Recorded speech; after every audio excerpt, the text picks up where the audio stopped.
कि शिक्षा जरूरी है, सिर्फ रोजगार के लिए नहीं। अगर आपको मजदूर भी बनना पड़े तो अगर आप शिक्षित हैं तो बेहतर मजदूर बनिएगा।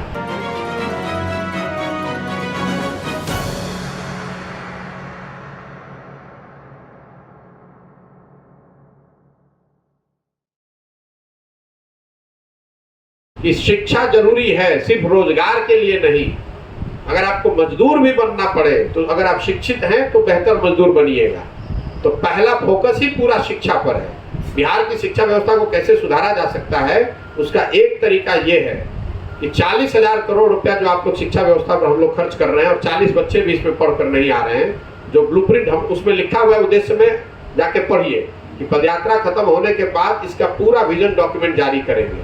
हम उन बेवकूफों में से नहीं है जो आए और कह देंगे कि हमें मालूम है कि शिक्षा कैसे सुधारना। अगर हमें मालूम होता तो हम, अगर मालूम है भी तो भी ये जरूरी है कि बिहार के लोगों की सहमति उसमें ली जाए, उनकी सोच उसमें शामिल किया जाए। अब आपने चूंकि सवाल किया है कि आप कैसे सुधारेंगे, तो मैं आपको उसका एक पहलू बताता हूँ। ये मत कहिए कि ये मेरा शिक्षा का विजन डॉक्यूमेंट। शिक्षा का विजन डॉक्यूमेंट जब पदयात्रा खत्म होगा तब जारी करेंगे, घबराइए नहीं। ये 2020 मैच नहीं है कि अब आए और 2 ओवर में फिनिश होना है। बिहार में 40,000 करोड़ रुपए शिक्षा पे खर्च हो रहा है। हम लोग का अनुमान ये है, अभी तक का जो अध्ययन है जो हम लोग बना रहे हैं, कि अगर 15,000 करोड़ रुपया इसमें से हटा दिया जाए, 1/3 पैसा जो है वो नई शिक्षा का इंफ्रास्ट्रक्चर खड़ा करने में लगाया जाना चाहिए। आपने नेतरहाट का नाम सुना होगा, वो सरकारी विद्यालय था जब बिहार झारखंड एक में था। उस विद्यालय, उस नेतरहाट जैसा विद्यालय अगर आपको हर प्रखंड में बनाना है तो करीब करीब 1500 करोड़ रुपए खर्च होंगे हर साल।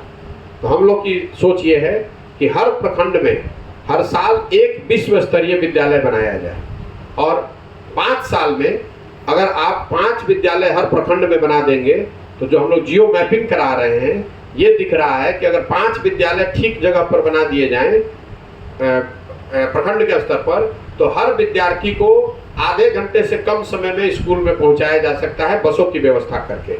मतलब हम लोग की सोच ये है कि विद्यालय को बच्चों तक ले जाने के बजाय बच्चों को अच्छे विद्यालयों में लाने की व्यवस्था की जाए।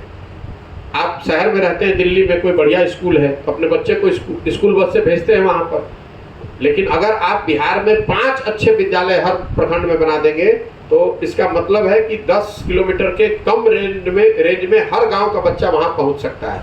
तो हम लोग की सोच ये है कि क्योंकि आपको इतना पैसा आएगा कहां से? मान लीजिए आप पैसा कहीं से ले भी आए, इतने शिक्षक कहां से आएंगे? अगर शिक्षक आ भी गए, अगर आप बहुत सुदूर के गांव में आपने विद्यालय बना दिया, वहां शिक्षक रुकेगा ही नहीं। वो आएगा कहीं से, साइकिल से, बस से, फिर 11 बजे आएगा, 2 बजे भागेगा। इसलिए ये बिना सोची समझी जो विद्यालयों को खोलने की व्यवस्था है, इसके बजाय आप 5 जगह अगर हर साल एक प्रखंड में एक बनाएंगे तो अगले 10 साल में हर प्रखंड में 10